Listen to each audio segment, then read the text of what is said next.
Synagogue of Galilee. Nah, sama kan ini juga Galilea kan? Ini Galilea. Yang bahasa Indonesia Yudea. Yudea Galilea bedanya 100 kilo. Yang salah Yesus berceramah di Galilea atau di Yudea gitu. Enggak, saya nanya bukan yang benar, Bu, yang salah. Kan nggak mungkin dua-duanya benar kalau begini. Berarti ada satu yang salah. Saya berjuang dakwah ya. Nah, Mbak di sini ceritanya nih datang ke sini. Tadi ngubungin saya, katanya ada teman yang murtad. Murtad itu udah lama. Murtadnya sudah sekian tahun lah ya. Pokoknya. Terus mau diapain? Biarin aja, maksud saya gitu, orang murtad aja biarin. Ya saya terpanggil kok. Terpanggil. Saya merasa ada sesuatu yang, karena memang ini teman ya gitu kan. Jadi saya merasa ada yang harus ada yang mau coba saya. Kelihatannya perlu ditolong. Perlu ditolong. Oke. Gitu. Nah, beda ceritanya ya kalau perlu ditolong ya. Tapi maksud saya gini, poinnya adalah orang mau murtad atau orang mau mualaf itu hal yang biasa. Dan itu semuanya dilindungi sama Undang-Undang Dasar 1945, Mbak. Setiap warga negara berhak untuk memeluk dan menjalankan agama dan kepercayaannya masing-masing. Jadi orang mau murtad ya biarin aja. Orang mau mualaf ya alhamdulillah gitu ya. Tapi maksud saya kalau memang Mbak Desi tadi bilang temennya ini sepertinya perlu pertolongan, apa yang bisa dibantu gitu. Boleh cerita dikit nggak? Jadi kebetulan teman saya ini memang dia memilih murtad itu seperti karena pergaulan ya kok. Pergaulan. Kemudian benteng dari keluarga juga kurang. Gitu. Secara keimanan mungkin ilmu agama dari keluarga juga kurang dan pergaulan juga cukup bebas, sehingga mungkin itu yang akhirnya membuat dia memilih untuk saat itu murtad. Karena pergaulan ya. Nah terus sekarang Mbak Diksi ngelihat orang ini kelihatannya perlu ditolong karena apa? Karena saya melihat setelah sekian. Sebentar, sorry, kok nggak dikasih air sih? Aduh. Ya terus Mbak. Jadi setelah berteman dengan saya gitu kan, kemudian dia menceritakan semua masalah hidupnya gitu kan, termasuk masalah rumah tangga gitu. Oh udah menikah berarti? Udah nikah. Kemudian masalah ekonomi ya kan, kemudian masalah sosial gitu, termasuk ada sesuatu yang akhirnya saya harus bantu karena ini udah mempengaruhi psikologis dia gitu. Betul, teman saya ini laki-laki gitu, ya gitu kan, karena kita tahu bahwa laki-laki itu kan yang paling penting kan adalah harga diri ya kok, ya nggak? Iya. Kalau perempuan kan sayang, ya kan? Kalau laki-laki itu harga diri gitu. Nah, saya melihat bahwa ini ketika teman saya ini lagi krisis harga diri nih, gitu, sehingga dia menarik diri dari lingkungan, menarik diri dari lingkungan sosial, karena merasa harga dirinya saat itu hilang. Gitu. Ternyata saya kaji lebih dalam, karena kebetulan di RHC ada konseling kok. Kita punya konseling untuk psikologis ya, untuk kasus rumah tangga atau kasus remaja dan lain-lain. Jadi kita dampingin secara psikologis, termasuk pasien-pasien yang dalam keadaan mau menghadapi kematian, pasien-pasien kanker tuh. Oh gitu. Nah kita dampingi secara psikologis dan spiritual. Ada konseling pernikahan ya? Pernikahan sih mungkin kita lebih ke mengarah kalau yang memang bermasalah ya, secara dia sudah mempengaruhi psikologis dia di pernikahan itu. Oh itu bukan konseling pra pernikahan? Bukan. Kalau itu kita nggak ngambil di sana, tapi dia yang sudah mengalami gangguan psikologis karena pernikahan, itu baru kita ambil gitu, kita dampingin. Nah teman saya ini mengalami itu gitu. Ternyata setelah dikaji, kemudian kita pendekatan, dia mau bercerita bahwa pasangannya yang sudah membuat dia tuh trauma. Kemudian secara trauma secara psikologis ditambah lagi hilang harga diri gitu. Sehingga dia mempengaruhi hubungan dia dengan sosial, dengan orang di luar. Yang memperberat lagi dia karakternya introvert. Dia punya ini introvert, jadi mungkin untuk mengungkapkan satu masalah atau bercerita tuh susah.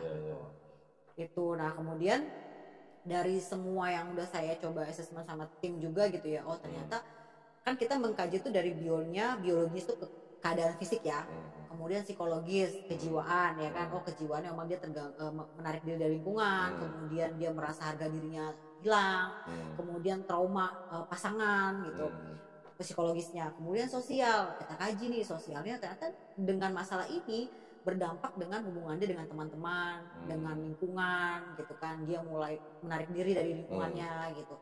Atau ada di satu lingkungan yang ramai itu dia takut gitu, terus secara sosial. Nah yang spiritual saya belum masuk nih kok gitu. Maksudnya masalah agama? Masalah agama, karena setelah kita kaji kan memang dia agamanya karena tadi murtad tadi itu ya gitulah. Jadi saya untuk masuk secara spiritual ini sangat hati-hati gitu, karena takutnya nanti saya masuk spiritual malah merusak yang lain nih gitu loh. Akhirnya yang tadinya dia udah nyaman bercerita sama kita karena dia punya masalah dengan tadi introvert dia itu untuk bercerita susah. Ini udah nyaman nih sama kita nih, kita masuk sisi spiritual, dia mundur gitu kan.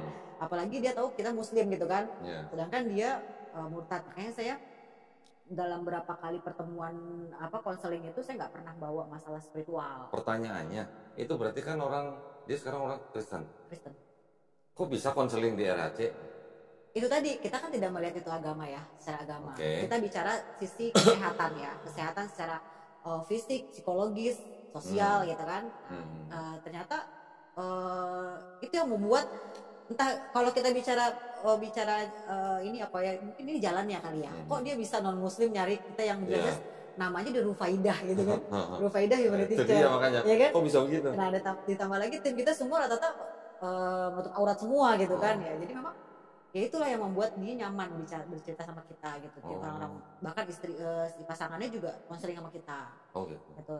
Jadi kalau pasangannya memang secara spiritual kuat ya, Kristennya gitu. Nah yang ini suami yang laki-lakinya karena dia murtad, saya melihatnya masih ada yang galau gitu loh. Dia masih belum meyakini agama dia, yang saya lihat secara belum saya kaji lebih dalam ya. Tapi saya melihat masih abu-abu nih gitu.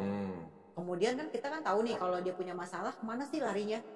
Nah kalau kita kan muslim bisa lari ke Tuhan ya, kita minta sama Allah ya kan, kita sholat dengan segala macam. Saya melihat nggak ada gitu.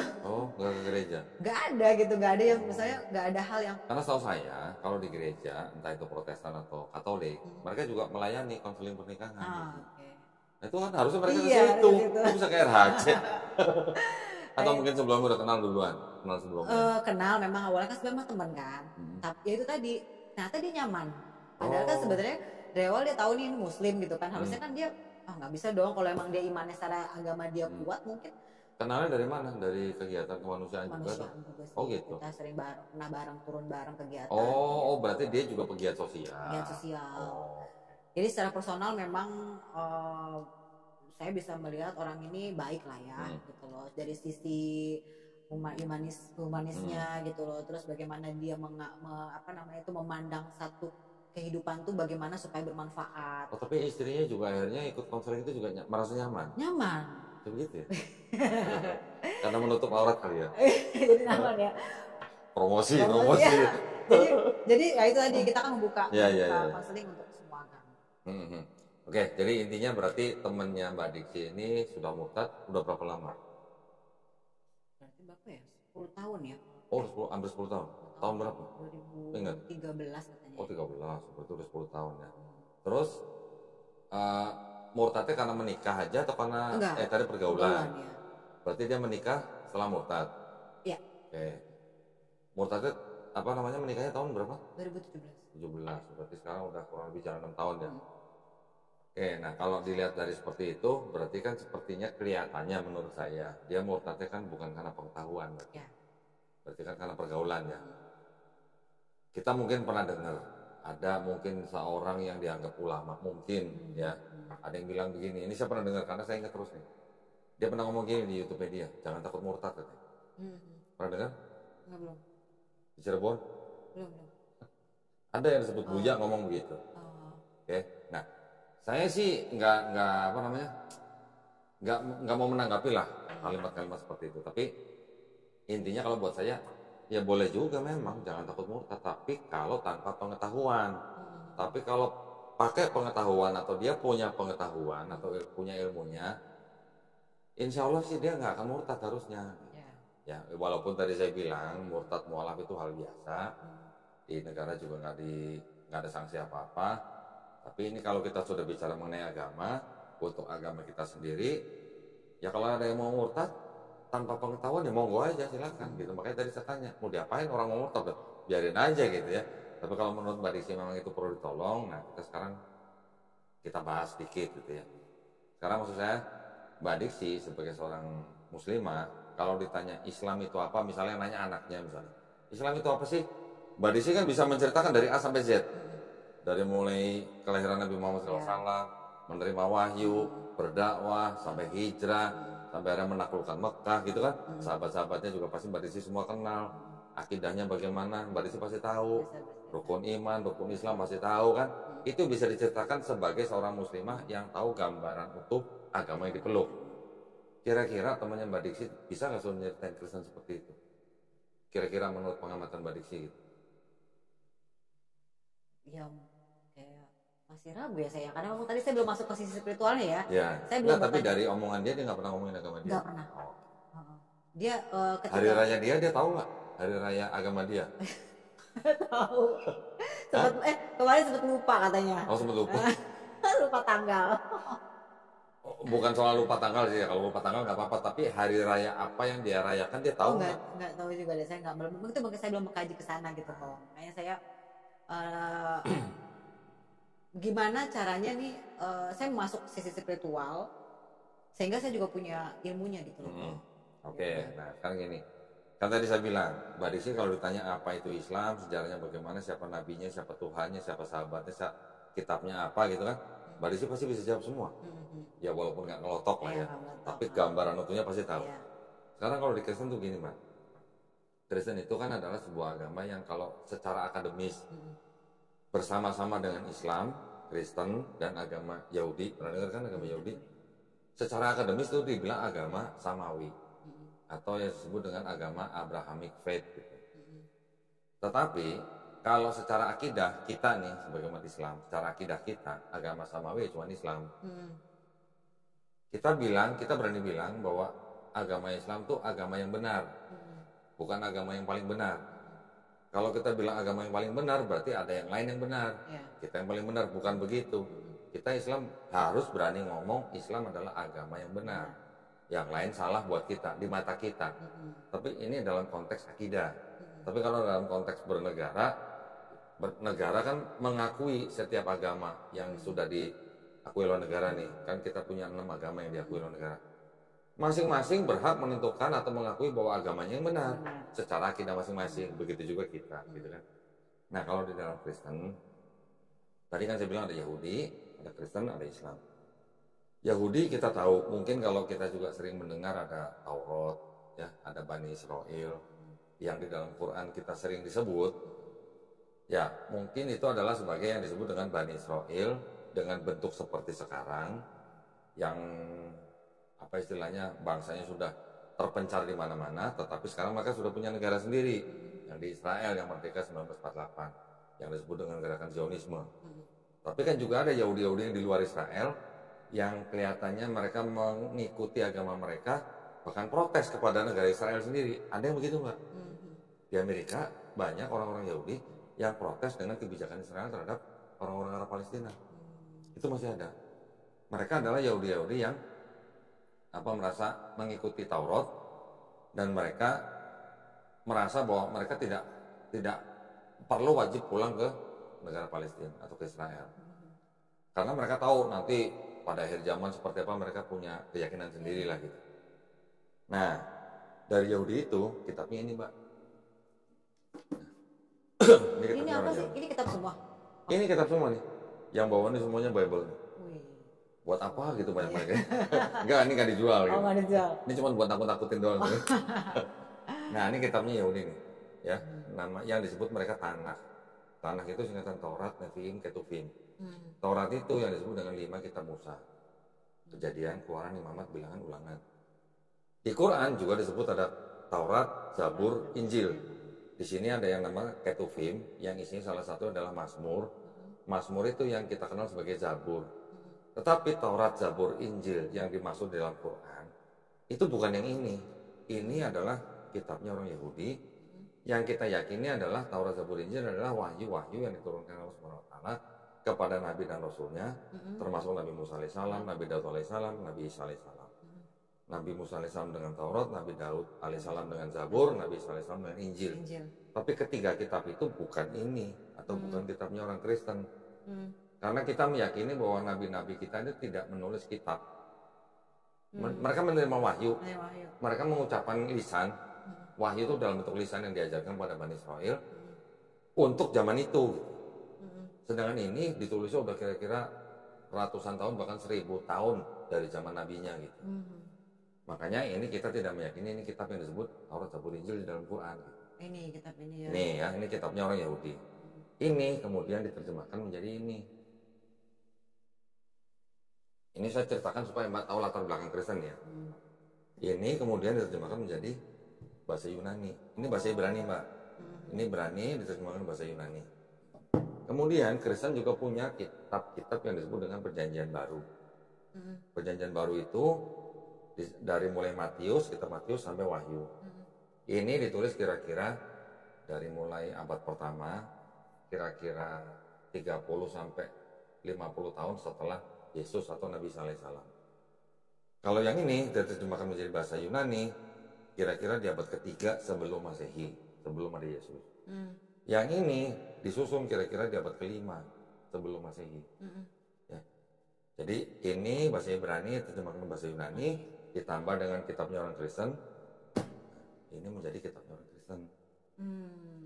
Ya, ini bahasa Yunani, ini juga bahasa Yunani, ini bahasa Ibrani. Ini kitab. Nah, sekarang saya mau kasih tahu Mbak Diksi akidahnya mereka. Saya berusaha seobjektif mungkin loh ya. Kalau kita Islam, kita berakidah Qul huwallahu ahad. Ya, kita bersahadat asyhadu alla ilaha illallah wa asyhadu anna Muhammadar Rasulullah.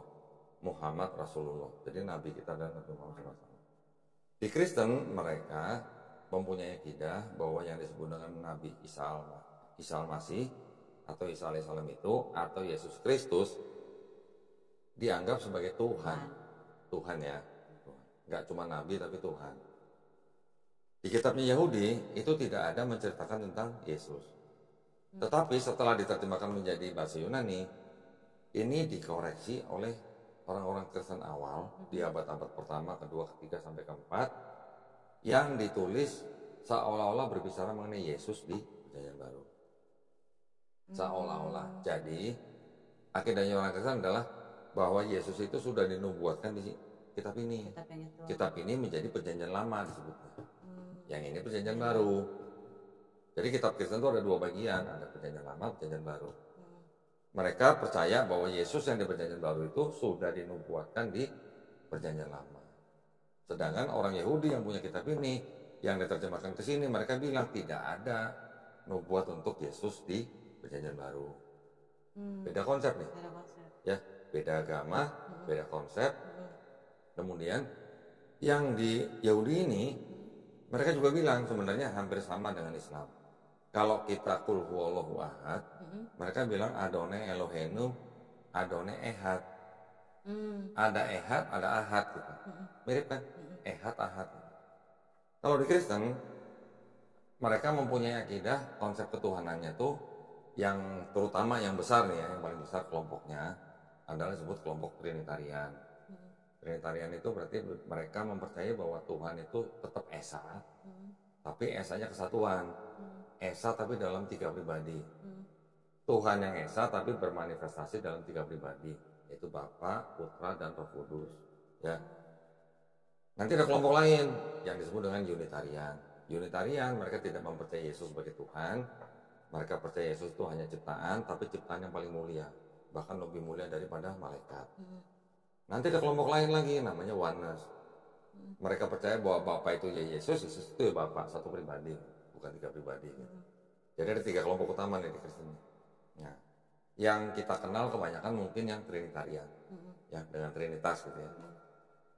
Nah, Trinitas itu ternyata kan kita boleh sebut bahwa Trinitas itu adalah sebagai pemikiran agama mereka, karena Trinitas itu baru ada di abad keempat.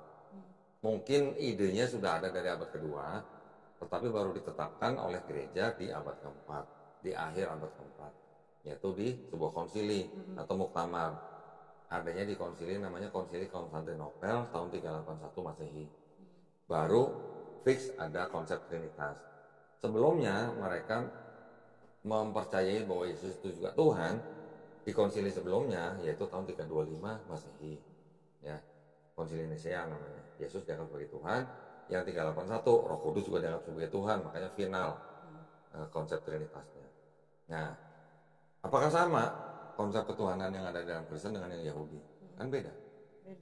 Yang di Yahudi mereka bilang Tuhan itu bukan manusia, Tuhan juga bukan anak manusia. Tidak mungkin Tuhan berfirman dan dia akan menjadi mengingkarinya gitu. Oh, ini ada di sini. Yang di Yahudi. Yang di Kristen mereka bilang Yesus itu Tuhan karena sudah dinubuatkan di Perjanjian Lama. Padahal ini berasal dari sini. Yang punya ini bilang nggak ada buat Yesus. Sampai sini paham, Pak? Paham ya. Jadi kalau misalnya kita bilang kekristenan sebagai agama samawi, kan ada yang nggak nyambung nih antara ini dengan ini dan Islam, apalagi Islam. Di Islam kita tidak mempercayai bahwa Tuhan itu bisa menjadi manusia, sama seperti di Yahudi. Di Islam kita mengenal 20 sifat mustahil Allah sifat mustahil Allah ya maksudnya 20 sifat. Tetapi kan Allah juga tidak mungkin menjadi ciptaan gitu. Allah juga Maha Suci, tidak mungkin menjadi ciptaan yang tidak Maha Suci. Kita mengenal Allah Maha Kuasa, tapi juga Allah punya sifat mustahil. Kurang lebih yang bersama dengan ini. Ada di Yahudi. Kalau yang di sini, nah ini yang penting nih Mbak, ini akidah penting nih. Di Yahudi, yang disebut dengan Tuhan Sang Pencipta, mereka biasa sebut dengan Hashem. Hashem itu kata ganti untuk nama itu gitu. Jadi ada sebuah nama dengan 4 huruf, yang saking sucinya mereka nggak berani sebut gitu. Mereka nggak berani ngomong sebut itu dengan 4 huruf itu. Mereka mengganti dengan Adonai atau Hashem. Mereka percaya bahwa yang namanya Hashem itu bukan namanya ya, Hashem sebutannya itu Maha Pengampun. Jadi Bani Israel sudah bersalah, sudah berdosa berapa kali pun tetap diampuni. Kita juga percaya bahwa Allah Subhanahu wa Ta'ala juga Maha Pengampun. Kita bertobat diampuni nggak Mbak? Kecuali kalau kita mati dalam keadaan syirik.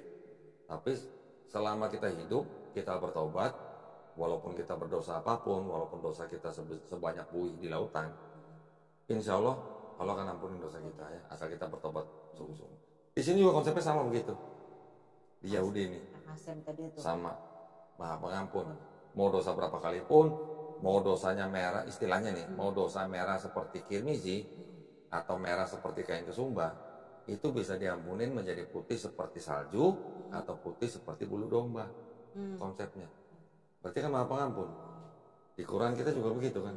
Kita berdosa, apapun dosa kita, selama kita tidak mati dalam keadaan syirik, insya Allah dosa kita diampuni. Selama kita bertobat sungguh-sungguh. Nah kalau yang di Kristen bagaimana? Di Kristen itu mereka mengaku atau mempercayai bahwa mereka akan selamat, ya, artinya masuk surga hanya dengan percaya bahwa Yesus itu adalah Tuhan dan Juru Selamat yang sudah menebus dosa manusia dengan cara mati di atas kayu salib. Pernah dengar? Nah begitu. Jadi konsepnya keselamatan dalam Kristen seperti itu, Mbak. Jadi Tuhannya sudah menyelamatkan mereka gitu. Ya, jadi mereka percaya bahwa karena sudah berdosa, dosanya berasal dari dosanya Adam dan Hawa, ya, yang sudah berdosa, diturunkan kepada semua manusia.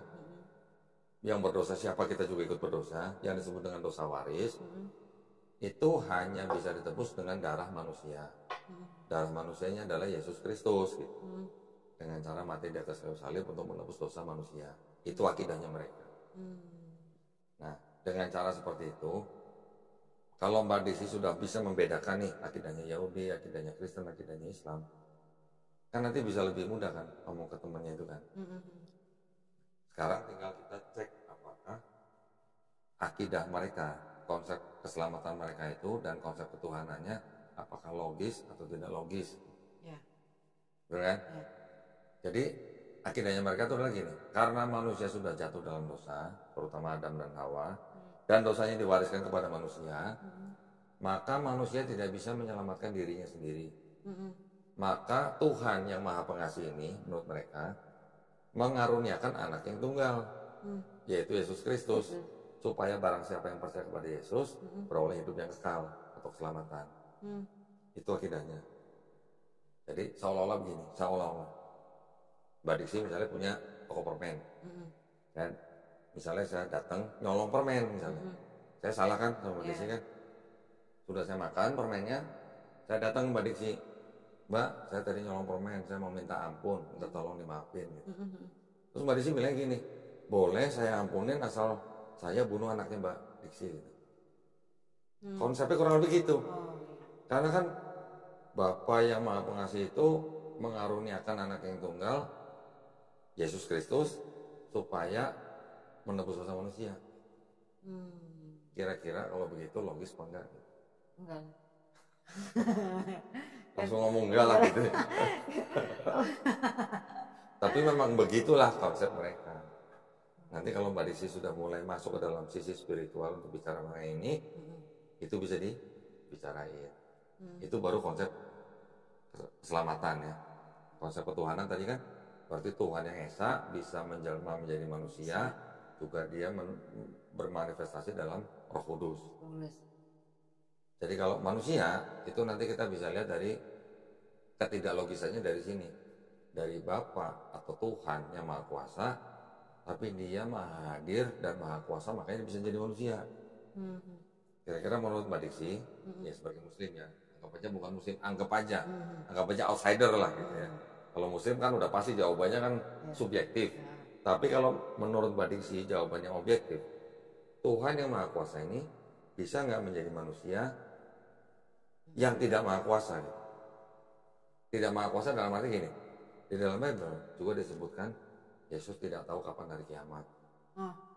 Ya, Yesus tidak tahu kapan buahara musim. Ada di situ. Ada. Ya.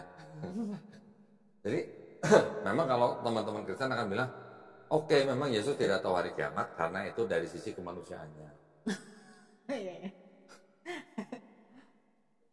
Jadi ada konsep yang pada saat dia menjadi manusia, dia punya keterbatasan. Tetapi juga pada saat yang sama dia menjadi manusia, dia bisa menyembuhkan orang sakit, bisa membangkitkan orang mati. Ada mujizatnya. Ya. Tapi pada saat yang sama juga, dia juga tidak tahu kapan pohon ara musim gitu, apa berbuah gitu. Ada di sini.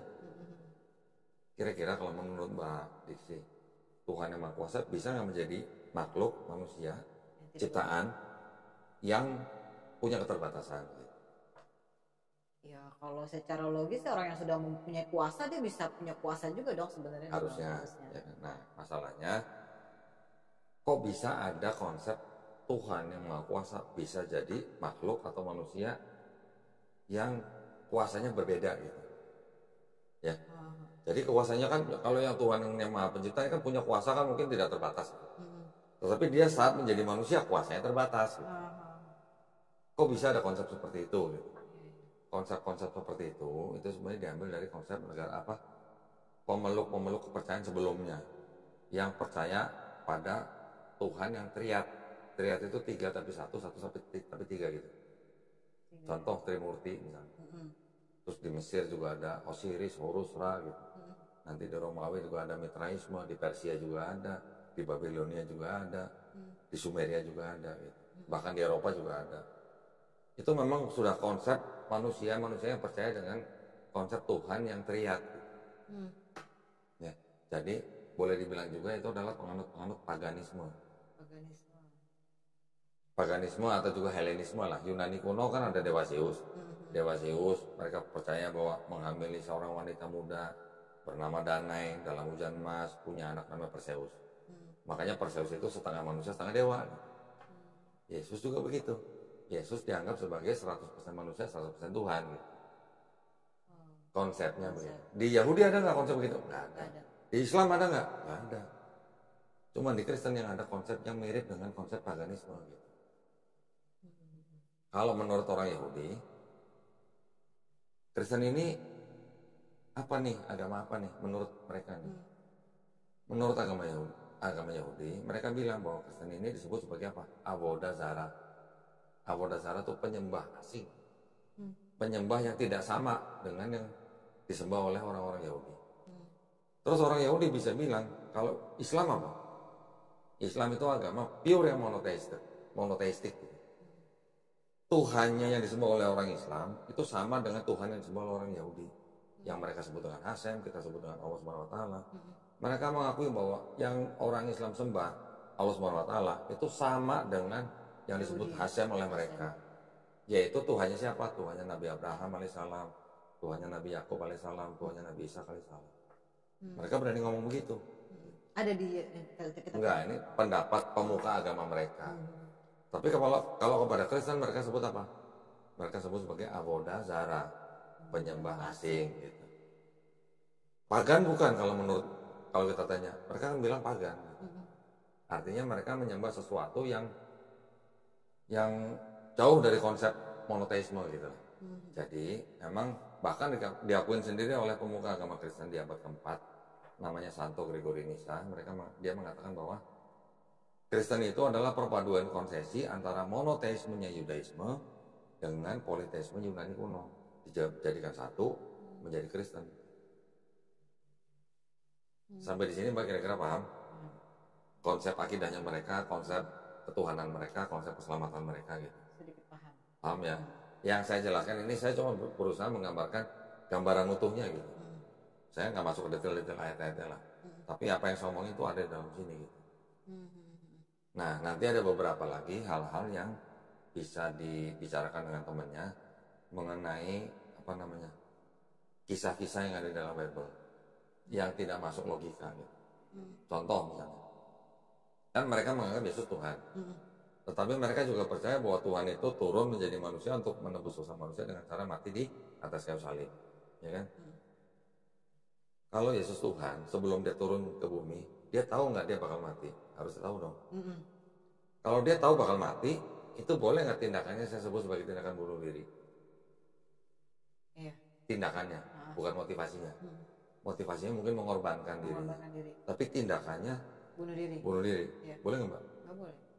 Maksudnya boleh nggak saya sebut itu tindakan bunuh diri? Boleh. Boleh dong. Iya. Logis nggak kira-kira? Enggak. Oke.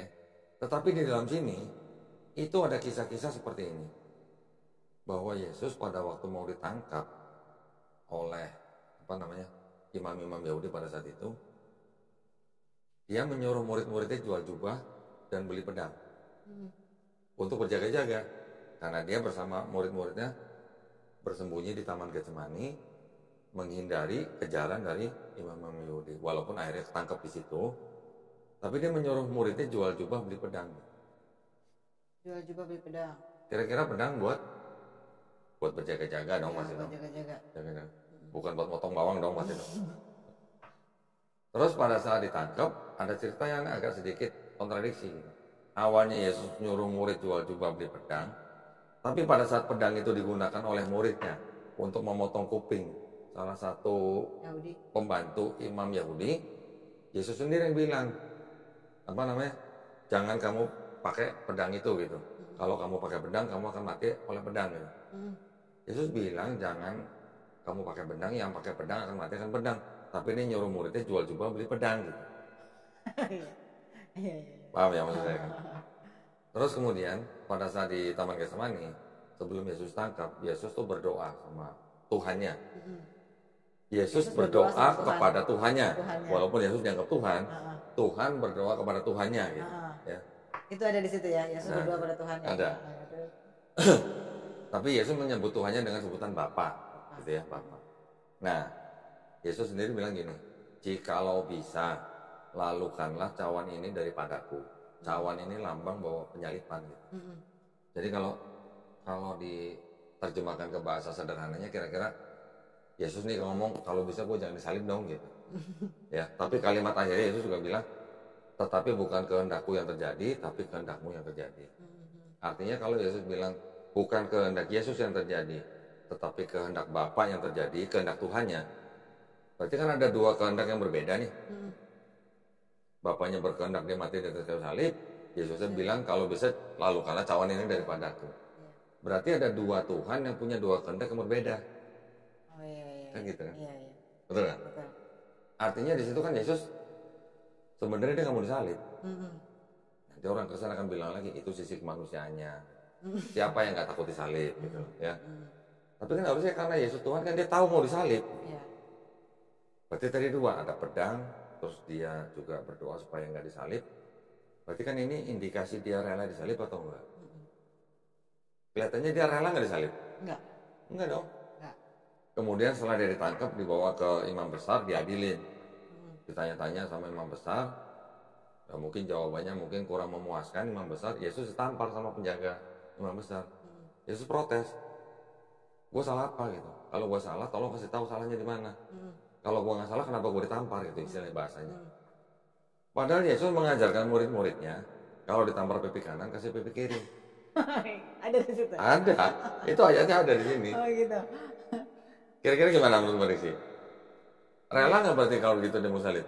Enggak rela lah. Ya karena dia protes kan? Iya dia protes. Berarti ada yang istilahnya berlawanan. Gitu, jadi yang ditulis dengan yang dilakukan berbeda gitu kan? Ya. Terus diceritakan di sini juga, pada waktu Yesus salib, di atas salib Yesus teriak, Eli, Eli, lama sabachthani, bahasa Ibrani. Artinya, Allahku, Allahku, mengapa engkau meninggalkan aku? Kira-kira kalau dengan kalimat seperti itu tuh kalimat Yesus rela disalib apa enggak? Kenapa? Kalimat yang Yesus rela disalib apa enggak? Enggak. Ada memang kalimat lain, jadi dari 4 gospel itu ada cerita, ada 7 kalimat Yesus di atas kayu salib. Saya nggak ingat semua, tapi salah satunya adalah Eli, Eli, lama sabachthani. Kemudian ada yang bilang, kuserahkan nyawaku. Kemudian ada yang bilang, kasihlah apapun mereka karena mereka tidak tahu apa yang mereka perbuat. Ada kalimat-kalimat seperti itulah. Artinya kalimat-kalimat ini adalah kalimat-kalimat yang sebenarnya nggak sinkron semua. Artinya nggak bisa disatukan.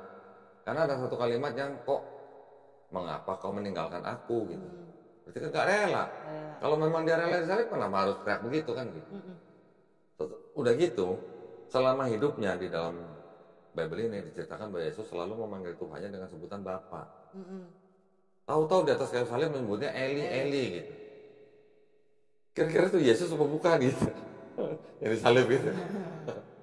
Nggak pernah ada di dalam Matius sampai Yohanes, Yesus menyebut Bapa dengan sebutan Eli. Hanya pada waktu disalib dan teriak-teriak Eli, Eli gitu. Kira-kira Yesus atau bukan tuh disalib gitu? Ya itu kita serahkan ke mereka lah. Karena kalau di Quran kita jelas. Ya. Wa ma qataluhu wa ma salabuhu. Udah, gitu kan? Berarti kalau Yesus teriak Eli, Eli, lama sabachthani, kira-kira tuh yang disalib Yesus atau bukan gitu. Itu sih hanya inilah. Tetapi dari beberapa indikasi itu kelihatan bahwa Yesus sebenarnya tidak rela disalib. Ya, itu akidah. Nanti Mbak boleh tanya ini ya. Yang kedua berikutnya, yang menyalib Yesus adalah tentara Romawi. Ya. Tentara Romawi itu nyalib Yesus karena diperintahkan oleh gubernur yang bernama Pontius Pilatus. Ya. Pontius Pilatus mengadili Yesus, akhirnya dia tidak menemukan kesalahan Yesus, tapi akhirnya dia harus menyalibkan Yesus karena tuntutan imam-imam Yahudi. Imam-imam Yahudi ini bisa menangkap Yesus karena jasanya murid Yesus yang bernama Yudas Iskariot.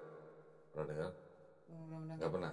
Yudas Iskariot itu murid Yesus sendiri, tapi dia dianggap berkhianat, menyerahkan Yesus untuk ditangkap oleh imam Yahudi. Oke? Yudas Iskariot kenapa bisa menyerahkan Yesus? Karena dia dibisikin iblis. Di dalam sini ada. Pada waktu perjamuan terakhir dia dibisikin iblis untuk berkhianat. Yesus disalib, tadi kan Mbak Diksi dengar bahwa Yesus disalib untuk menebus dosa manusia. Yang menyalib tentara Romawi, yang nyuruh Pontius Pilatus atas tuntutan imam Yahudi, atas informasi dari Yudas Iskariot, atas bisikan iblis.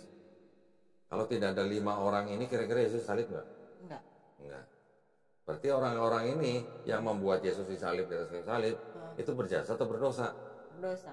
Loh, kok berdosa? Berjasa. Berjasa dong. Kalau nggak ada 5 orang ini kan Yesus nggak disalib kan? Iya. Berarti berjasa dong.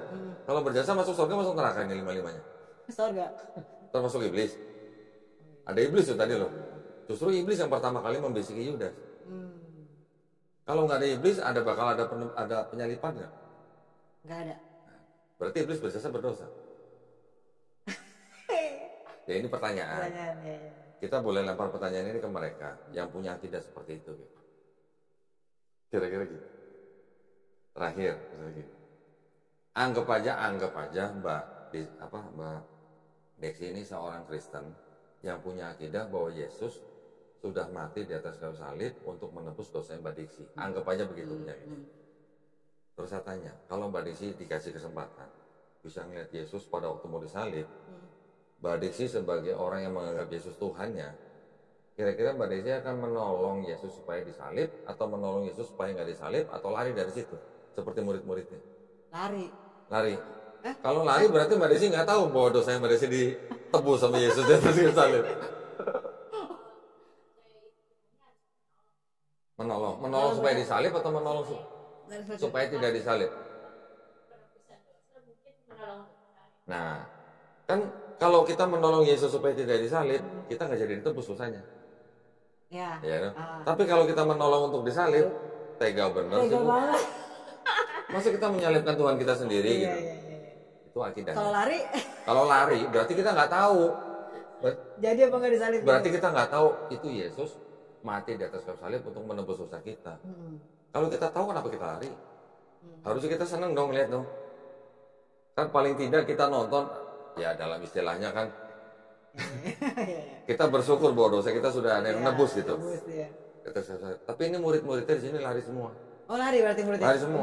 Berarti lari ya. Ya.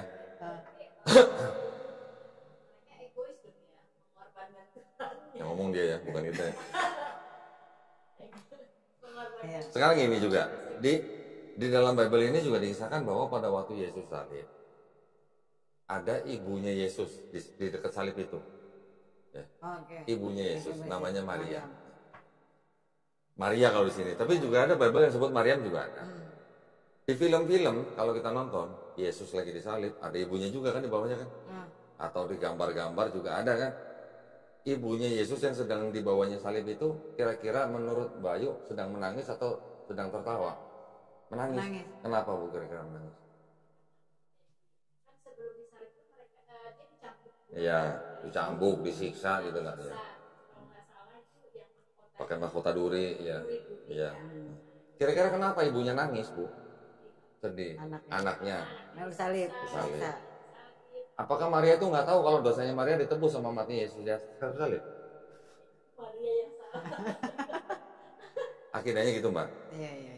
Walaupun bagaimanapun, kita tetap harus menghormati akidah orang lain, kepercayaan orang lain. Tapi itu yang tertulis di sini. Nah, itu kan bisa ditanya dengan logika-logika, seperti yang tadi pertanyaan saya. Apakah Yesus rela disalib? Apakah orang-orang yang menyalib Yesus itu berjasa atau berdosa? Apakah kalau kita bisa melihat Yesus kita mau lari atau mau nolongin gitu? Apakah Maria yang melihat itu sedih karena dia nggak tahu dosanya ditebus gitu? Kalau dia tahu dosanya ditebus kan harusnya jangan menangis dong, Bu. Gembira dong harusnya. Tawa gitu. Kira-kira gitu, Pak. Iya. Oke. Ya, paham ya. Itu bisa ditanyakan ke teman-teman kita yang Kristen. Jawabannya nanti mungkin bisa bervariasi. Ada orang Kristen yang karena logikanya jalan. Pada saat dia ditanya, kamu kalau lihat Yesus mau disalib, kamu ngapain? Saya tolong Yesus supaya nggak disalib. Pada waktu dia bilang, lah kalau kamu tolong Yesus nggak disalib, dosa kamu nggak ditebus. Oh iya, ya kata gitu. Kenapa bisa begitu? Karena berkontradiksi dengan logika. Saya udah berapa kali orang Kristen di sini saya tanya, jawabannya begitu rata-rata. Saya tolong Yesus supaya nggak disalib gitu. Lah dosa kamu nggak ditebus, bengong dia. Oh iya ya kata gitu. Kira-kira gitu, Mbak. Gambaran utuhnya lah. Ya. Boleh saya nanya sekarang? Boleh dong. Jadi kan tadi kan pengetahuan saya tentang Kristen yang memang masih minim ya. Saya bilang mungkin saya nggak paham banget gitu loh. Kalau saya balikan lagi nih, pertanyaannya gini. Ini kan orang yang tadi murtad nih, yang mengakui tadi agak dengan kitabnya yang ada di itu dia percaya dengan kitabnya. Kalau saya tanya lagi balik, waktu Kodondi syahadat, apa yang meyakini Kodondi? Karena saya menemukan di dalam Bible ini ternyata banyak ayat-ayat yang palsu atau tidak asli.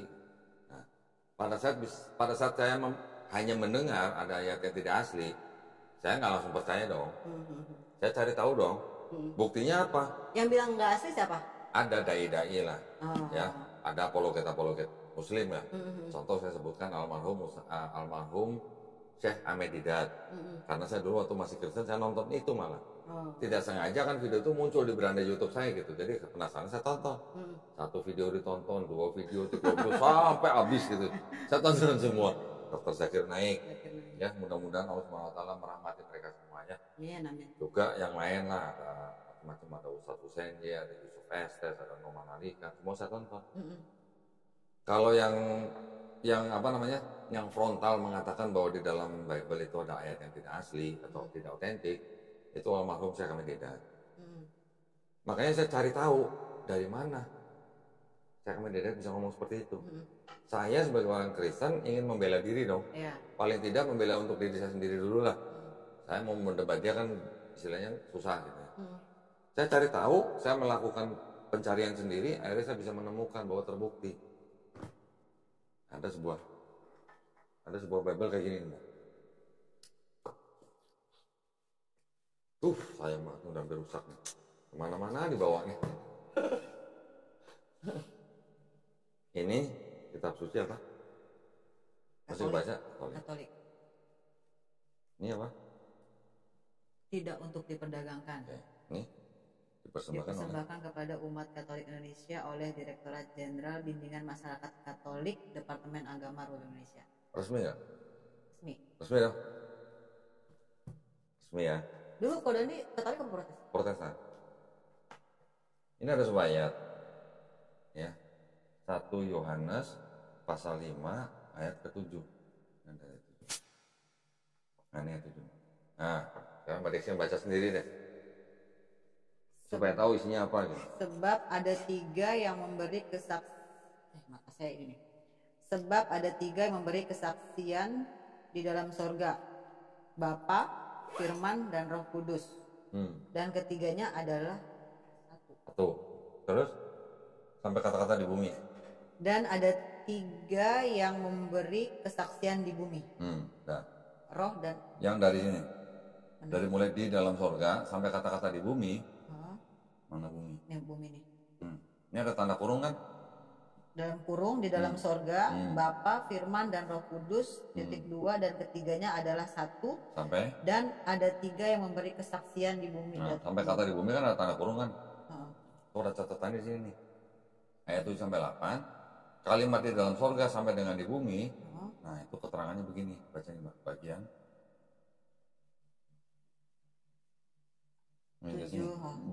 Bagian ayat ini tidak terdapat dalam naskah-naskah Yunani yang paling tua dan tidak pula dalam terjemahan-terjemahan kuno, bahkan tidak dalam naskah-naskah paling baik dari Vulgata. Terus? Bagian ini kiranya aslinya sebuah catatan di pinggir halaman salah satu naskah terjemahan Latin yang kemudian disisipkan ke dalam naskah-naskah oleh penyalin dan akhirnya bahkan disisipkan ke dalam beberapa naskah Yunani. Karenanya bagian ini pasti tidak asli. Apa Mbak? Tidak asli. Apa? Tidak asli. Tidak asli itu apa? Tidak asli, palsu. Saya yang ngomong ya, bukan saya. Ini ada sebuah catatan seperti ini. Jadi artinya di dalam Bible itu proses penyusunan, ya, pembentukan sampai menjadi Bible yang seperti ini mengalami proses-proses yang apa? Tadi kan ada disisipkan oleh penyalin, gitu kan? Berarti ada proses penyalinan, ada penyalin yang menyisipkan. Tadi apa? Ada catatan di pinggir halaman. Catatan di pinggir halaman disisipkan menjadi apa? Menjadi ayat. Justru ayat inilah yang menjadi bukti teks menurut Kristen bahwa ada ajaran Trinitas dalam Bible. Ternyata ayat ini tidak asli. Gitu. Karena saya bisa menemukan seperti ini, buat saya nih ya, buat saya pribadi ya. Berarti buat saya kitab ini menurut saya tidak bisa disebut sebagai kitab suci karena ada ayat yang tidak asli. Tidak asli. Dan ini nggak cuma satu Mbak, banyak di sini, banyak. Saya tunjukin lagi ya. Enggak semua jemaat punya kitab ini, Mbak. Yang mereka punya ini, yang nggak ada catatan seperti ini. Ini nggak ada catatan kakinya. Nggak ada note-nya istilahnya ya. Nggak ada footnote-nya. Saya kasih lihat lagi nih. Termasuk mungkin ini ya, yang di perjanjian baru itu. Di sini juga nggak ada catatan kakinya. Padahal semua ini ada dari sini juga ya kan, dari Yahudi. Bukan, kalau yang perjanjian baru tulisan mereka sendiri. Iya, maksudnya. Kalau yang ini yang dari Yahudi menjadi Septuaginta ini bahasa Yunani, ini juga tidak ada, yang Yunani nggak ada catatan kakinya, yang terjemahan nggak ada. Ya, sekarang yang di sini yang perjanjian baru ini, kalau ini ada perjanjian lama, perjanjian baru Ibu ya. Ya, tapi ini ada catatannya gitu. Jadi asal dari sebuah ayat gitu, ayat apa gitu, dari mana gitu. Kayak ininya ada sumbernya ya. Nah, contoh nih. Apa tuh ayat Matius, ini Matius 17 ayat 21. 20 atau 21? Ayat 20. Ini nih, 21. Ayat 21. Nah, coba dibaca. Maka gunung ini akan Bukan, yang di garis merah. jenis ini tidak dapat diusir kecuali dengan berdoa dan berpuasa. Ada catatan nih, Bo. Catatan ayat 21. Ayat ini tidak asli dalam Matius, tetapi diambil dari Markus 9:29 dengan ditambah kata berpuasa. Dan berpuasa. 2 tadi ya. Masih banyak di sini yang begitu. Jadi ya karena mereka nggak tahu ini. Nggak tahu kitab ini ya. Iya. Kalau di sini nggak ada catatan ini. Tapi kalau yang orang benar-benar belajar Bible, mereka pasti nanti akan larinya ke sini. Akan maksudnya bicara studi Bible gitu ya. Kalau yang di bahasa Indonesia, setahu saya tidak ada catatan-catatan seperti itu. Kalau yang di bahasa Inggris itu ada catatan-catatannya, Mbak. Ada yang disebut dengan studi Bible gitu. Contoh misalnya ini. Scofield Reference Bible. Di dalam Bible mereka ini, selain ayat, mereka juga punya referensi nih. Nah, setelah referensi, mereka juga punya catatan. Ini nih catatan-catatan ini bawah. Gitu. Jadi, ya kalau boleh dibilang jujur, ya mereka jujur gitu. Tapi pada akhirnya, dengan melihat konsep ketuhanannya, dengan melihat konsep keselamatannya, terus dengan kita mengetahui ada ayat yang tidak asli, belum lagi nanti ada ayat-ayat yang kontradiksi, akhirnya membuat saya memutuskan bahwa buat saya ini bukan kitab suci gitu. Contoh lagi nih ya, ini bahasa Indonesia kan? Ya. Saya bukain di sini ada yang namanya kitab Lukas pasal 4 ayat 44. Coba berisi baca. 4 ayat 44. 20. Nih 44. Lalu ia memberitakan Injil dalam rumah-rumah ibadat di tanah orang Yahudi. Karena orang Yahudi. Nah, ini udah ada perubahan lagi nih. Kalau yang Bible sebelumnya, mereka menulisnya gini. Ini paling baru nih, revisi paling baru tahun ini. Itu namanya TB2. Kalau masih yang di TB sebelumnya, yang belum diganti, mereka menulisnya ini. 44 nih. Ini yang baru ya? Enggak, ini yang lama ya sebelumnya? TB, ini TB, kalau ini TB2. Dan ia memberitakan Injil dalam rumah-rumah ibadat di Yudea. Yudea, ini Yahudi. Mungkin maksudnya sama, tetapi kalau Yudea itu lebih mirip, lebih konotasinya itu ke area gitu, daerah gitu. Kalau Yahudi kan bisa nama bangsa, bisa nama agama, bisa nama tempat gitu. Kalau Yudea udah pasti nama tempat gitu. Karena Israel atau Palestina tuh dulunya itu adalah kerajaan Israel yang terpecah menjadi 2, kerajaan Israel Utara dan kerajaan Israel Selatan. Yang selatan Yudea, yang atas Samaria. Jadi ini sebutnya apa? Yudea ya? Yudea. Oke. Ini ada bahasa Inggris.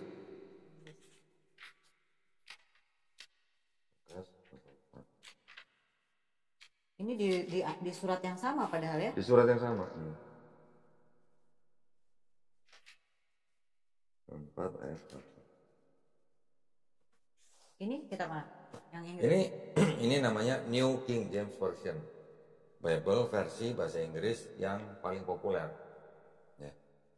Tadi kan ini kan Lukas 4 pasal 44. Ini kan Lukas 4 dari 44 tuh. And the priest and the synagogues of Galilea. Galilea itu di Israel Utara. Yudea yang ada di sini itu Israel Selatan. Jaraknya kira-kira 100 km. Kalau kita lihat di Google Map, jaraknya kira-kira 100 km. Yang salah yang mana? Ini kan sama-sama Lukas 4 ayat 44. Iya. Ini yang dari luar ya? Inggris ini yang NKJV. Cuman ini Bible-nya namanya Scofield Reference Bible. Mau lihat yang di ini juga ada. Ini juga ada nih yang KJV, ini Gideonnya, Holy Bible ini KJV. Sama ini. Ini kita lihat. Ini kayaknya orang baru nih. Masalah gini-gini nih masih benar-benar belum pernah dengar ya. Pernah dengar. Bayu pernah dengar? Karena kan di sekolah Katolik. Oh iya. Tapi dulu waktu Katolik, waktu sekolah di Katolik dia dikasih tahu nggak ada ayat yang beda-beda begini? Oh enggak. Dikasih tahu nggak ada ayat yang Perjanjian Baru? Dikasih tahu nggak dulu ada ayat yang tidak asli? Oh enggak. Loh emang yang Katolik emang dikasih tahu ada ayat tidak asli? Enggak juga. Ini Bible, harusnya Bible khusus calon pastor. Oh. Ini. Jadi mereka tahu. Harusnya tahu. Tapi cuma aja dikasih tahu nggak? Enggak. 4, Lukas 4 kan? Ini 5, ini 4. Nih, coba baca. And he was preaching in the synagogues of Galilee. Sama kan ini juga Galilea kan? Ini Galilea. Yang bahasa Indonesia Yudea. Yudea Galilea bedanya 100 kilo. Yang salah Yesus berceramah di Galilea atau di Yudea gitu. Enggak, saya nanya bukan yang benar Bu, yang salah. Kan nggak mungkin dua-duanya benar kalau begini. Iya. Berarti ada satu yang salah. Saya mau tahu yang salah yang mana. Yang ini beda lagi tadi di sini. Kalau ini Yahudi samalah, anggap aja sama dengan yang ini Iya. Yudea. Ini menurut mereka ini penyempurnaan gitu Iya. dari sini. Ini Galilea. Ini contoh kecil Bu, contoh kecil. Dan ratusan yang ada begini. Ratusan kontradiksi yang udah saya temuin. Oh dari Doni itu awalnya dari sini, Iya. tidak meyakini. Iya. Terus kemudian proses pencariannya Ya belajar Quran dan Islam. Gitu. apa yang paling Doni dapetin? Di Islam, Awal pertama ketika baca nih misalnya langsung yakin. di gitu. Islam, di Islamnya, di Quran kan banyak ayat-ayat yang orang zaman sekarang baru tahu gitu. Oh, terbukti bahwa ayat-ayat dalam Quran itu membuktikan sains zaman sekarang gitu. Ya, bukan sains zaman sekarang yang membuktikan Quran loh, terbalik loh. Ya. Tapi Quran yang membuktikan sains zaman sekarang. Ada masalah apa? Gunung pasak, di dalam laut tidak ada cahaya, dua laut yang beda warna tidak bisa bersatu, ada sungai dalam laut, ada api dalam laut, belum lagi garis orbit matahari, garis orbit bumi, hal-hal seperti itu, ada lagi embriologi, hal-hal seperti itu pada zaman Nabi Muhammad SAW, bagaimana bisa ditemukan atau ditulis dalam Quran. Belum ada teleskop, belum ada mikroskop, belum ada alat diving, kan belum ada alat selam buat orang jalan ke laut. Bagaimana, apakah Nabi Muhammad pernah jalan-jalan ke selat yang ada laut yang bisa beda warna? Apakah Nabi Muhammad SAW pernah ke Cina ngeliat gunung yang warna-warni?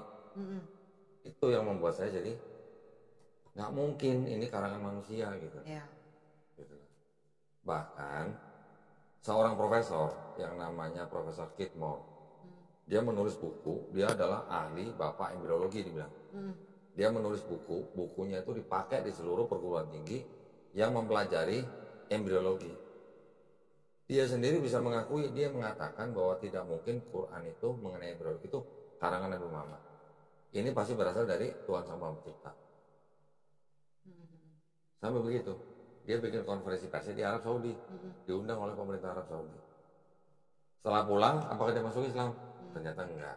Ya enggak apa-apa, itu kan bukan hak kita kan. Hidayah kan milik Allah Subhanahu wa taala. Tapi setelah saya pelajarin, ternyata kenapa dia enggak masuk Islam? Karena orang tua dia itu adalah Kristen golongan Presbyterian.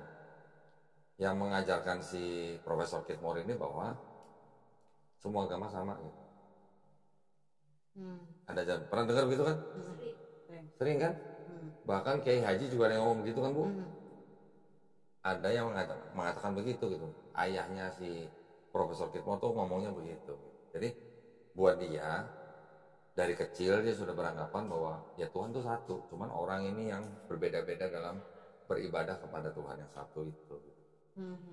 Jadi ya nggak apa-apa, that's fine gitu buat kan itu kan menunjukkan bahwa hidayah itu memang milik Allah Subhanahu wa taala. Gitu. Belum lagi nanti cerita banyak, ada Profesor Maurice Bucaille dan sebagainya banyak. Ada seorang profesor di Thailand yang mengadakan konferensi atau seminar, dia dengan apa ya namanya, dengan bangganya menunjukkan bahwa dia menemukan ada reseptor sakit, pain reseptor namanya, di bawah kulit, lapisan ketiga. Ya. Jadi dia bilang kalau orang yang kena luka bakar pada level tertentu yang sudah parah, yang sampai reseptor sakit di bawah kulit itu sudah rusak, dia malah tidak merasakan sakitnya. Ya, orang yang luka bakar ya. level tertentu yang pain reseptor di bawah kulitnya sudah rusak, dia malah tidak merasakan sakitnya. Di Quran udah ditulis orang yang dimasukkan ke dalam neraka dia akan dibakar, setelah itu apa?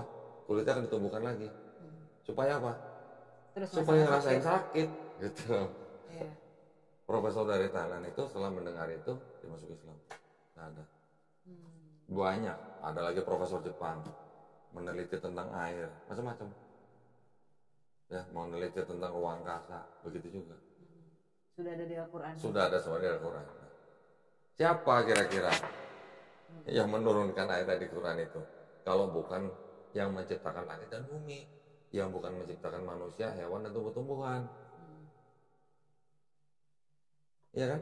Kalau bukan yang menciptakan manusia, bagaimana bisa ditulis ada sakit, ada orang disiksa di neraka, ditumbuhkan lagi kulitnya, gitu. Macam-macam. Itu yang membuat saya tidak bisa menolak bahwa ini pasti berasal dari yang menciptakan manusia dan langit dan bumi. Gitu. Langsung berubah keyakinan. Iya, mau nggak mau. Kalau kita menolak, berarti kita apa namanya ya, membohongi diri sendiri berarti. Akhirnya yang tadi di Injil tadi itu ada apa di kitab Kristen itu hilang semua pemikiran-pemikiran yang tadi Yesus yang menyelamatkan. Otomatis hilang.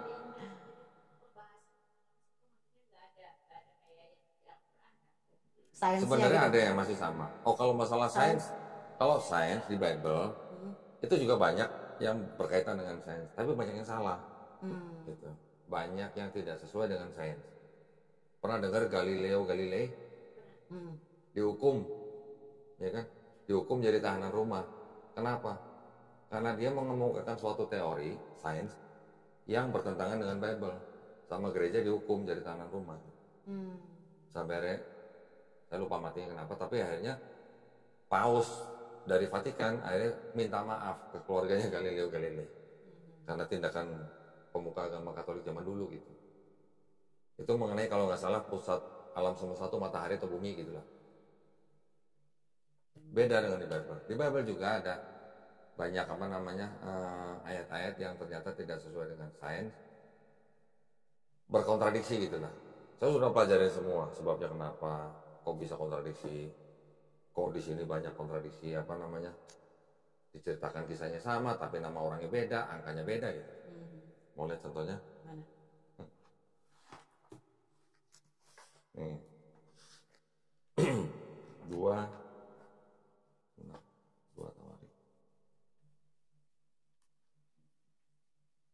Oke, yang di sini 2 Raja-Raja 8 lain. Yang dikuningin baca. Ia berumur 22 tahun pada waktu ia menjadi raja dan setahun lamanya ia memerintah di Yerusalem. Yang disebut ia ini kan adalah ini. Siapa tuh? Ahazia kan? Berapa umurnya? 22. 22. Terus yang ini? Nih. Ahazia berumur 42 tahun pada waktu ia menjadi raja dan setahun lamanya ia memerintah di Yerusalem. Nama ibunya ialah Atalia cucu Omri. Lah ini benar nggak? Sama nggak? Sama. Nama ibunya siapa? Cucu siapa sama? Sama nggak? Sama. Sama. Satu buku. Orangnya sama. Satu buku. Tapi yang di sini berapa tahun? 22. Yang di sini? 42. Sekarang udah dirubah di sini. Sudah dikoreksi. Kitab suci dikoreksi? Enggak lah harusnya. Enggak ada lah. Nanya doang. Ini kayak bikin buku jadinya kan. Nih, kalau yang tadi 2 raja-raja, berapa di sini?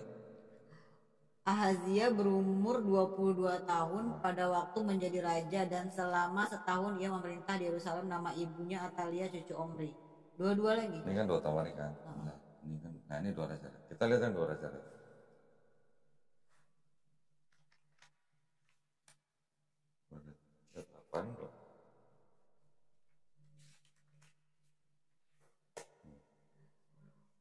Ia berumur 22 tahun pada waktu menjadi raja dan selama 1 tahun ia memerintah di Yerusalem. Nama ibunya Atalia, cucu Omri, raja Israel. Ya. Ini kan 2 Raja-Raja 8, 26. Ini 2 Raja-Raja 8, 26 ya. 6. Sama nggak sama ini? Sama kan? Sama. Iya, berumur berapa? 22 tahun. 22 di sini? Umur 22 tahun. 22 tahun. Terus tadi yang di dua Tawari, di sini kan sebutnya berapa? 42 kan? Ini berapa? Berumur 42 tahun. 42. Nah, kita lihat yang di sini. Ini berapa? Ahazia berumur 22 tahun. Ini berapa? 42. Udah dikoreksi.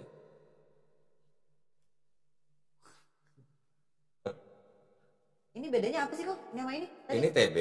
TB itu singkatan terjemahan baru. Jadi yang lama ada terjemahan lama 1912, ini TB disusun 1974.